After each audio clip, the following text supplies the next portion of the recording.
Selamat pagi Bante. Ya, selamat pagi Bang Dami. Pak Rianto. Ya, baik. Bante, kali ini saya ingin menanyakan beberapa hal. Ya. Ini sebetulnya pertanyaan yang diambil dari kolom komentar di YouTube Buddha Dhamma Indonesia, Bante. Iya, benar ya. Ya, ini untuk menjawab pertanyaan-pertanyaan mereka yang sudah menanyakan secara langsung tapi di kolom komentar Dan YouTube. tidak dijawab. Iya. Karena dengan keberadaan waktu yang tidak ada, Iya, Bante. maka tidak dijawab dengan tulisan. Ya, makanya sekarang ini akan ditanyakan kembali, Bante. Oh iya, baik. Salah satu Ya. pertanyaannya, Bante, yang diambil dari kolom komentar YouTube tersebut, misalnya Bante seperti ini. Apakah orang yang hidupnya berumah tangga, Bante, kemudian juga makan daging, non-vegetarian begitu, Bante, apakah Iya. juga bisa untuk mencapai pembebasan, Bante? Iya. Jawabannya sebenarnya sangat sederhana, memungkinkan bisa. Itu ya, Bante. Walaupun seseorang itu berumah tangga dan juga masih memakan daging non-vegetarian, tetapi masih bisa memungkinkan terbebaskan.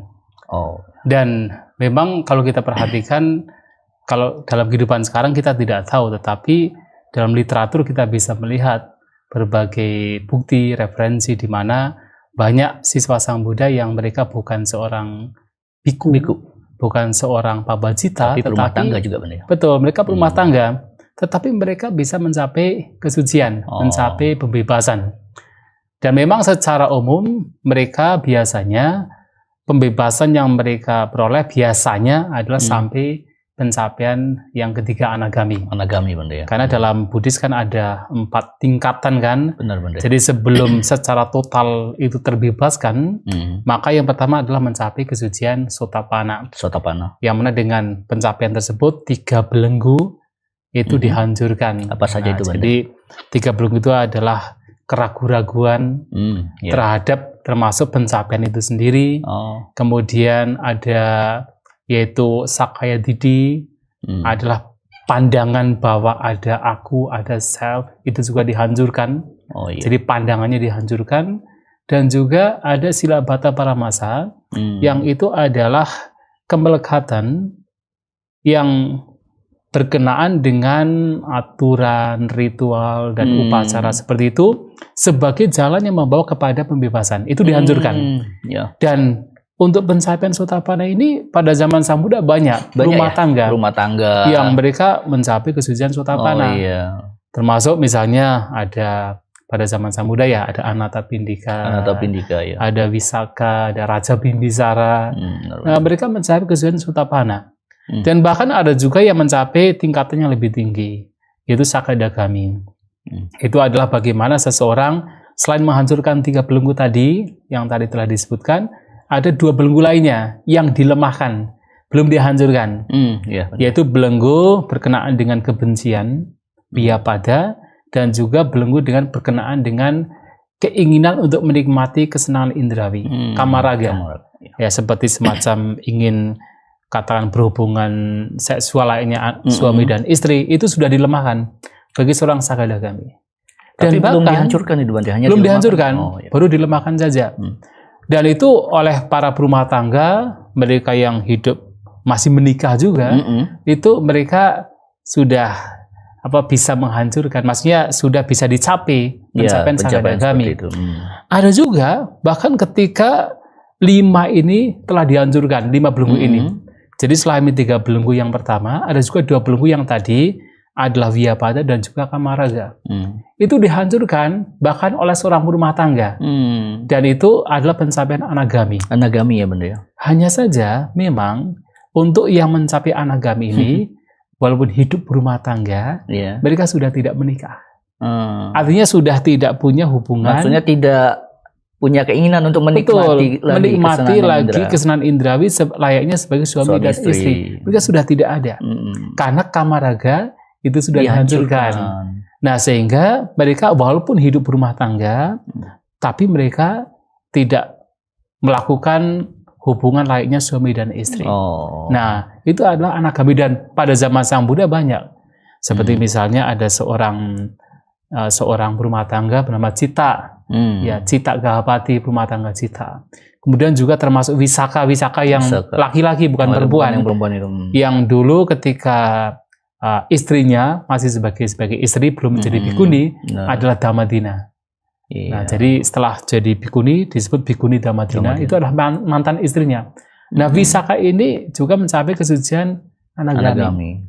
Nah, tetapi ada juga, tapi sedikit orang sebagai hidup bukan sebagai biku, tapi mencapai kesucian arahat. Seperti contoh adalah Suddhodana, Raja Suddhodana. Kemudian ada juga namanya Menteri Santati. Mereka mencapai kesucian arahat.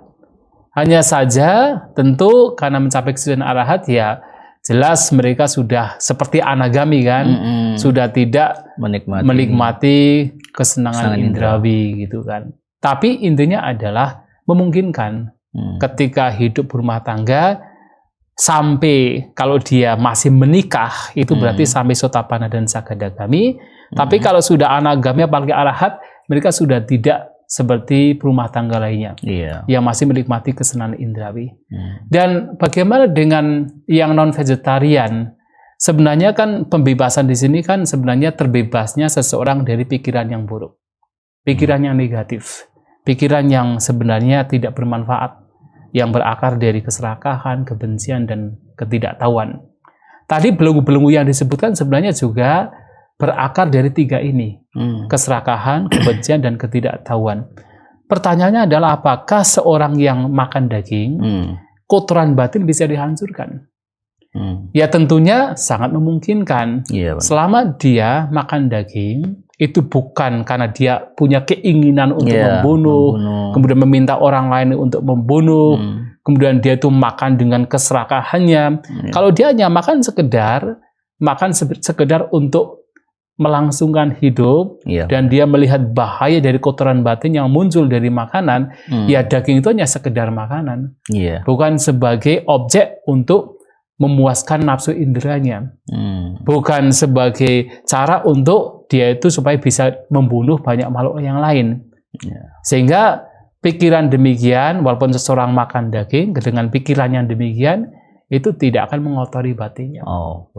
Ya, sehingga memungkinkan walaupun dia adalah seorang non-vegetarian, itu memungkinkan untuk bisa mencapai pembebasan. Bahkan Sang Buddha sendiri seperti yang tercatat di dalam kitab Tipitaka pun sebenarnya juga masih terkadang ketika ada umat yang offer, yang mempersembahkan makanan dan di situ ada daging, Sang Buddha juga masih menerima. Jadi tidak menolak. Contohnya ketika sebelum beliau mencapai parinibbana, meninggal, itu kan juga menerima kan makanan dari seorang rumah tangga bernama Cunda.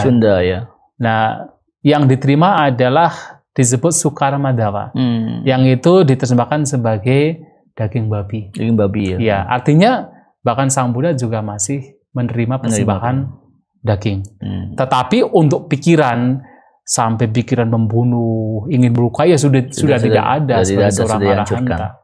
Dan kita sebagai seorang praktisi pun juga sama. Kita walaupun barangkali masih makan daging, tetapi kita tidak berusaha untuk misalnya berpikiran yang buruk, meminta orang lain untuk membunuh, apalagi kita membunuh sendiri, itu tidak mungkin. Jadi kalau ada ya sudah berupa daging, ya itu masih diperkenankan. Tapi kemudian tidak meminta misalnya, oh kamu sana membunuh ya, nanti dagingnya dimakan. Ya tidak demikian. Kalau sudah ada ya, berumah tangga pun juga kalau misalnya sudah ada misalnya di pasar, ya bisa beli juga. Asalkan jangan meminta untuk membunuh atau dirinya adalah membunuh. Itu yang harus diperhatikan. Maka pertanyaannya adalah apakah orang yang berumah tangga dan juga non-vegetarian bisa mencapai pembebasan?